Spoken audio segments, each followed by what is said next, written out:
SD here, back with another video on Marvel Contest of Champions. In this video, I will be discussing part 1 of my Grandmaster Grandmaster Boss Breakdown. Part 1 will be the champions I believe to be some of the best options for the fight, and the follow-up will be a breakdown of the entire fight, what to do in each phase, some of the best champions I think some of the best champions that will be viable for each of the phases, if a champion can do all of the phases, if they can do one phase really well. So the follow-up to this video will be a complete breakdown of the fight that will be released sometime this week. This video will simply just be discussing the criteria of the boss fight in order for a potential solo, and or the requirements for certain champions to handle certain phases. So, before we even talk about any of the characters in the tier list, we have to go through the boss fight criteria. So I have written down here, each champion, in order to be a viable option for damage and or a solo, must have the following. Now, for a solo, the champion has to have this first point. If you want to solo the Grandmaster boss, have any chance at soloing him, you have to bring in a champion that has very easy access to a damage over time debuff for his second phase, because if you cannot complete all of the phases, he will not enter his wounded stage, or at least that's how it's worded. I don't know if you can complete 4 of the phases and then gain a token of blunder and then he still gets wounded, but from how it's worded, you have to complete all of the phases once and then he's wounded. So you need a champion that has easy access to a damage over time, whether it be from the special one, because in the second phase you're allowed to get up to 1 bar of power, or it's a heavy attack, or it's a medium attack, or there's even a chance of RNG proccing it on any of your medium or light attacks. As long as you can have relatively easy access to a damage over time, there is a chance that you can solo the fight. The second bullet point here is somewhat important because you're going to be taking a bit of damage from the special 1 and potentially special 2, so you're going to want to bring in a champion that has some form of sustainability, whether it be high block proficiency, a form of regeneration, some form of resist like Dr. Doom. You want a champion that can handle themselves in a fight and not fully rely on just pure RNG for them staying alive. Speaking of RNG, if you want a chance to solo the fight or just deal a good amount of damage, you really want to bring in a champion that has abilities mostly non-RNG based, meaning that they either have 100% chance to apply something, it's just in their base kit of abilities, like Dr. Doom places shocks on his medium attacks. That's in his base kit. There is no chance to do that. He will always apply those things. Same thing for Nick Fury on both of his mediums, and his 4th light applies a bleed. You really want champions like that. Again, correlates back to the second phase if you want to try and solo this fight. Very important, but other champions that have a little bit of RNG tied into their abilities, kind of like Hyperion with the special 1, Venom with his base attacks, Gwenpool with her base attacks, Gilly with her base attacks, could also potentially do well in the fight as well. And finally, we have decent damage. Obviously, the tokens of competence will increase your damage output substantially. With that in mind, you still want a champion with some form of a decent damage output. You don't really want to bring in a wet noodle, because the tokens of competence are going to increase your attack tenfold, although it's only an increase of your base attack. So you want a champion that hits decently hard. You know, I'm not talking about, oh, you have to bring in like a maxed out Corvus Glaive, because Corvus is not really going to work for the fight. So as long as you have a champion with decent damage, you should be alright. But now we get into a very rough draft of who I think are the best champions for this fight. Excuse me. Hypothetically right now, because the fight doesn't exist yet. And then who I think could be some other decent options based on a few factors. So let's talk first about the top Dons. I have 8 champions in this category. I think these 8 champions have the potential to solo this fight.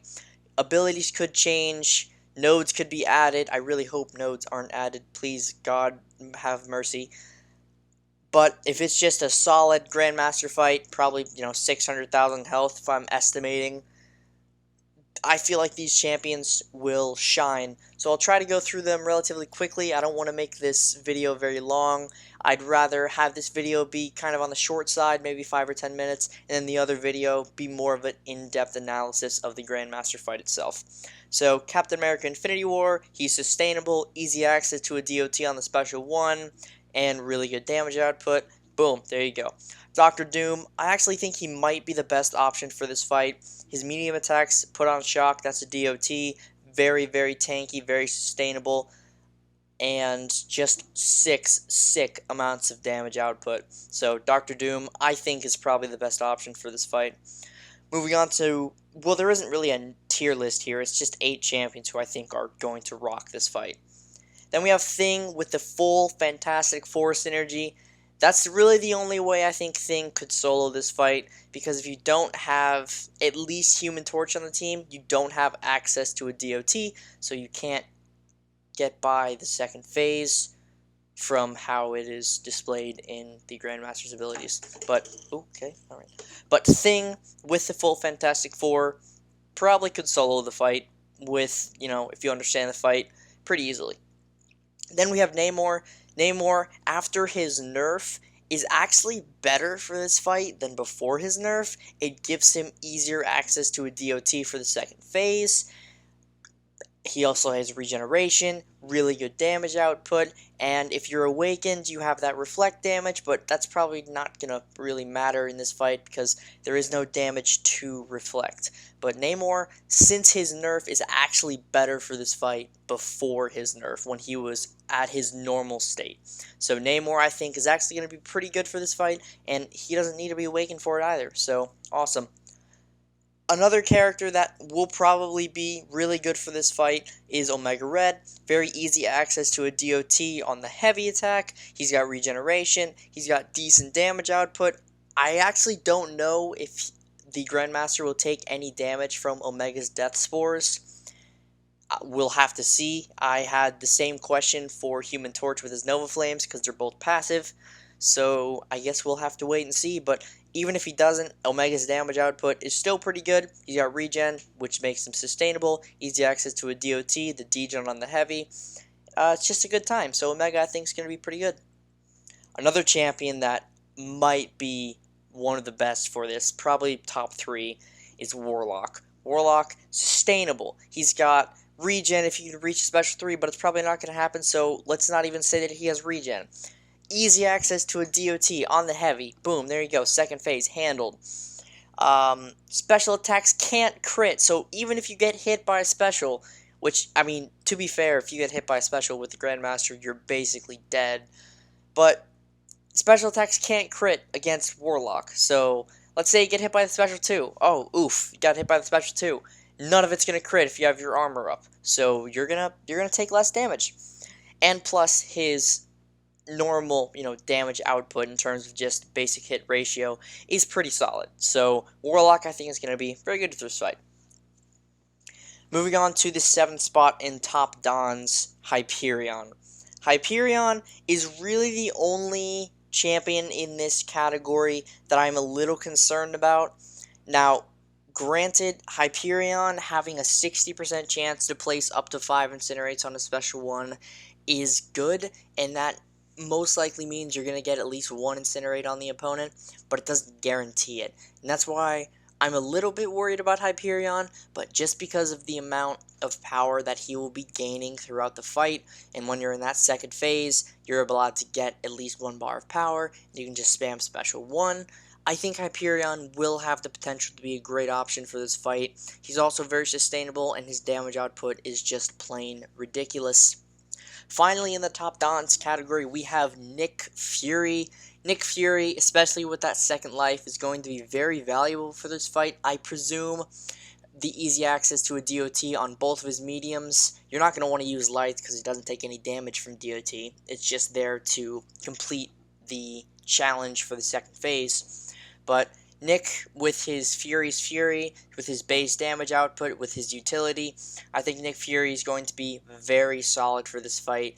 And you can take, some blocked hits. You may be able to take a special 2 to the face. But remember, you've got that second life with Nick Fury. You regen all the way back up.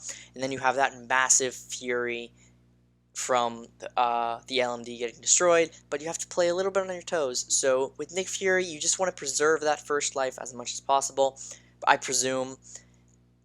And yeah, so that's who I would consider the top dons for this fight. That's probably not going to change it's probably not going to change until the fight comes out, and then we find out, who's actually good for the fight. But nevertheless, we have the other options. May not be a solo, but still decent. This is the category that will probably be updated soon. I'll most likely make a follow-up video after the Grandmaster has been released and there's been a few weeks of testing to see what other champions may not be able to get a solo, but if you bring a combination of certain champions, can get the Grandmaster down pretty efficiently. So in this category, I just have some champs like Venom, Human Torch, Domino, Dr. Voodoo, Blade, Gwenpool, Gilly2099, and Clairvoyant. These champs all have relatively easy access to a damage over time effect. Really, Blade and Human Torch have the best time with that because it's on their basic attacks like blocking and medium and lights. Gwenpool, I'm saying because she can't die from special attacks, so you can just tank special 2s. Gilly has pretty easy access to a DOT. Claire, very easy access to a DOT. Voodoo, if he's awakened, that's why I have a little asterisk by his name, can have pretty easy access to a DOT, and he also has regen and energy resistance, so that's pretty cool. Domino has great damage and relatively easy access to a DOT. Human Torch has great damage, as I said, and easy access to DOTs. And Venom has good damage, a form of regen, but you're probably not going to be eating any buffs off the Grandmaster. And a RNG-based chance at a DOT, but it's a pretty high chance nonetheless. So yeah, this is my kind of breakdown of the Grandmaster boss fight before its release. I will make a follow-up video to this part of the two-part analysis I have with Grandmaster, discussing, after the boss fight's been released for a few weeks, discussing who are actually the best champions for it, who are other champions that can get the fight down, but maybe not a solo, and my personal thoughts on the Grandmaster. So hopefully by that time, I will have Act 6 100%. Maybe stream it, maybe not, who knows. I'll get back to you probably on Twitter, so I'll keep you guys posted on there. But nevertheless, thank you guys so much for watching this breakdown of the Grandmaster boss fight. Stay tuned for the follow-up to this video in a few weeks, and also the analytical breakdown of the Grandmaster boss itself. And I hope to see you all in the next one. Peace.